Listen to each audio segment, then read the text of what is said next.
నమస్తే, welcome to wow wonders of world. ఒక స్త్రీ శాపం వీరాది వీరుడైన అర్జునుడినే బృహన్నలను చేసింది.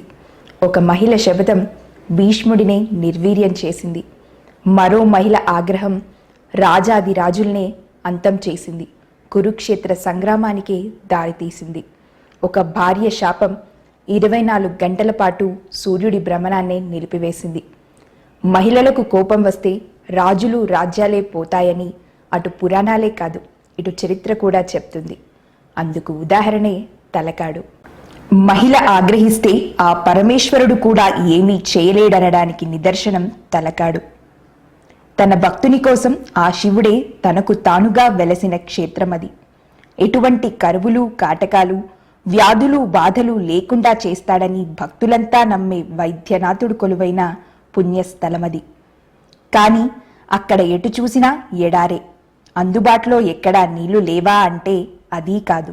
పక్కనే జీవనది అయిన కావేరీ ప్రవాహం, కానీ ఎక్కడా పచ్చదనముండదు. నదీ పరివాహక ప్రాంతాలు సస్యశ్యామలంగా కలకలలాడుతూ ఉండాలి.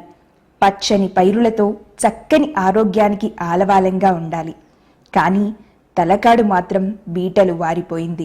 నదీ తీరంలో ఉన్న ఈ ఊరికి 1000 సంవత్సరాల చరిత్ర ఉంది. ఒకప్పుడు ఇది కూడా రాజవైభోగాలతో అలరారింది.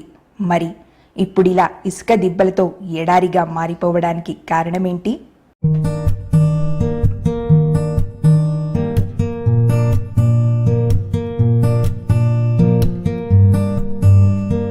కలకంటి కంట కన్నీరొలికిన సంపదలు తరిగిపోవడమే కాదు, స్త్రీ కన్నీళ్లు వైభవోపేతమైన ప్రాంతాలకు కూడా శాపాలవుతాయి. అలా ఓ రాణి కన్నీటి నుంచి పుట్టిన ఆగ్రహమే తలకాడును ఎడారిని చేసిందట. ఊరితో పాటు ఆ రాజ్యవంశాన్ని కూడా 100 ఏళ్లుగా ఈ శాపం వెంటాడుతోందట. తలకాడు కర్ణాటక రాష్ట్రంలో ఉంది. బెంగళూరుకు 133 కిలోమీటర్లు, మైసూరు నుంచి 45 కిలోమీటర్ల దూరంలో ఉంది. వైద్యనాథేశ్వరుడు వెలసిన పుణ్యక్షేత్రం ఇది. క్రీస్తు శకం 3వ శతాబ్దం నుంచి అనేక రాజులకు ఇది ముఖ్య పట్టణంగా విలసిల్లింది. ఈ ఊరికి ఈ శాపం ఎలా వచ్చిందో తెలుసుకోవడానికి ముందు అసలు దీనికి తలకాడు అనే పేరు ఎలా వచ్చిందో, ఇక్కడ వైద్యనాథుడు ఎలా వెలిశాడో తెలిపే స్థల పురాణ కథ ఒకటి ఉంది. పూర్వం సోమదత్తుడనే ఋషి తన శిష్యులతో కలిసి తీర్థయాత్రలు చేస్తూ కావేరీ నదీ తీరానికి వచ్చాడు. అలా ఈ ప్రాంతానికి వచ్చినప్పుడు అడవి ఏనుగులు వాళ్ళందరినీ చంపేశాయి. శివునికి భక్తుడైన సోమదత్తుడు తన శిష్యులతో పాటు అడవి ఏనుగులుగా జన్మించారు. ఇక్కడున్న ఒక బూరుగు వృక్షంలో పరమేశ్వరుడిని దర్శిస్తూ దాన్ని పూజిస్తూ ఉన్నారు. ఒకసారి తల కాడు అనే 2 కిరాతకులు పచ్చని ఆ బూరుగు చెట్టును చూసి దాన్ని నరకడానికి ప్రయత్నించారు. గొడ్డలి వేటు పడటమే తడవుగా ఆ చెట్టు నుంచి రక్తం రావడం మొదలైంది. దాంతో వాళ్ళు భీతిల్లారు. వాళ్ళు భయంతో బిత్తరపోయి చూస్తుండగా తన భక్తుడైన సోమదత్తుని కోసమే తాను బూరుగు చెట్టులో నివసిస్తున్నానని, కాబట్టి చెట్టుని నరకవద్దని పరమేశ్వర వాణి వినబడుతుంది. ఆ తరువాత చెట్టుకి అయిన గాయం కూడా మానిపోతుంది. ఏనుగు రూపంలో ఉన్న భక్తులతో పాటుగా తల కాడులకు కూడా మోక్షం సిద్ధిస్తుంది. అలా గొడ్డలి వేటు వల్ల తనకు అయిన గాయానికి తానే చికిత్స చేసుకోగలిగిన వాడని, అక్కడ వెలిసిన పరమేశ్వరుడిని వైద్యనాథుడిగా కొలవడం మొదలైంది. స్వామి కృపకు పాత్రులైన తల కాడుల పేరు మీద ఈ ఊరికి తలకాడనే పేరు వచ్చింది. రాను రాను ఇది భక్తుల వ్యాధులను మాన్పే పుణ్యక్షేత్రంగా మారింది. తరువాతి కాలంలో ఇది అనేక రాజ్యాలకు ముఖ్య నగరంగా మారడంతో ఇక్కడ పాతాళేశ్వర, అఖిలేశ్వర, మరులేశ్వర, మల్లికార్జున ఆలయాలను కూడా నిర్మించారు.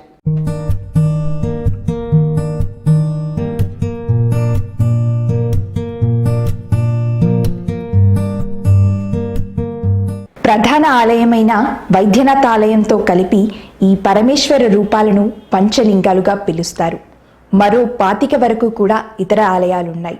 రామానుజాచార్యులు నిర్మించారని చెప్పే కీర్తినారాయణ ఆలయం కూడా తలకాడులోనే ఉంది.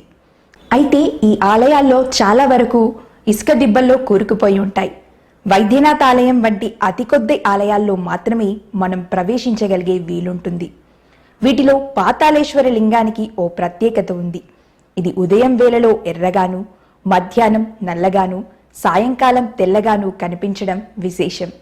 సాక్షాత్తు పరమశివుడే కొలువై ఉన్న తలకాడు ఎడారిగా మారడం వెనుక ఒక రాణి శాపం ఉందని చెప్తారు. సుమారు 400 ఏళ్ల క్రితం మైసూర్ రాజ్యాన్ని విజయనగర రాజులు పాలించేవారు.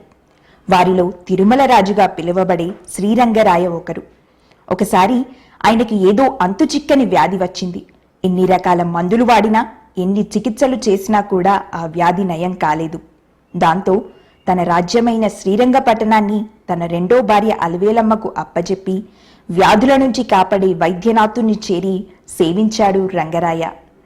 కానీ ఆయన వ్యాధి తగ్గకపోగా మరింత విషమించింది.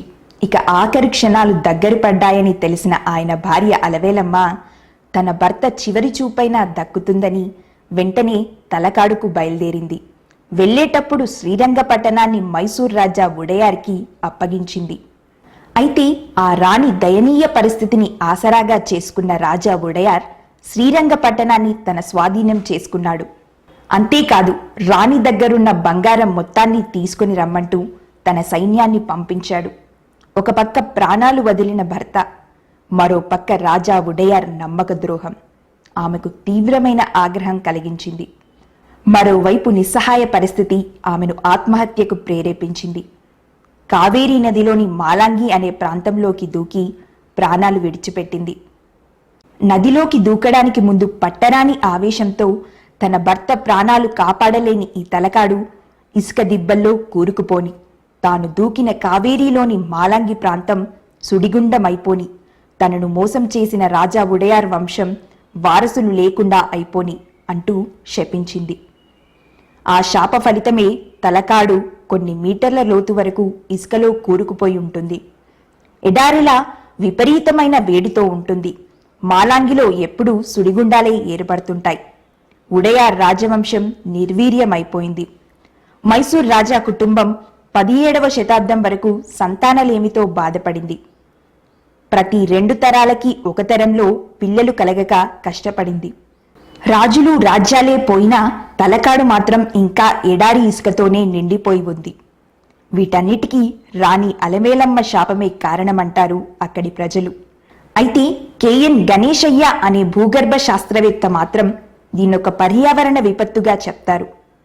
తలకాడు నేటి పరిస్థితికి అలవేలమ్మ శాపమే కారణమనే విషయంలో శాస్త్రీయత మాట ఎలా ఉన్నా, మహిళల్ని గౌరవించడం అనే విషయంలో మాత్రం భిన్నాభిప్రాయాలకు తావుండదు కదా.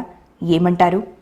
మన ప్రపంచంలో ఎన్నో వింతలు, విశేషాలు, తెలుసుకోవాల్సింది ఎంతో ఉంది. గ్రహించాల్సిన నీతి పాఠాలు చాలా ఉన్నాయి. అలాంటి అనేక విషయాలను మీ ముందుకు తీసుకొస్తోంది వావ్ వండర్స్ ఆఫ్ వరల్డ్. మీరు చేయాల్సిందల్లా ఛానల్కి సబ్స్క్రైబ్ చేసుకోవడమే.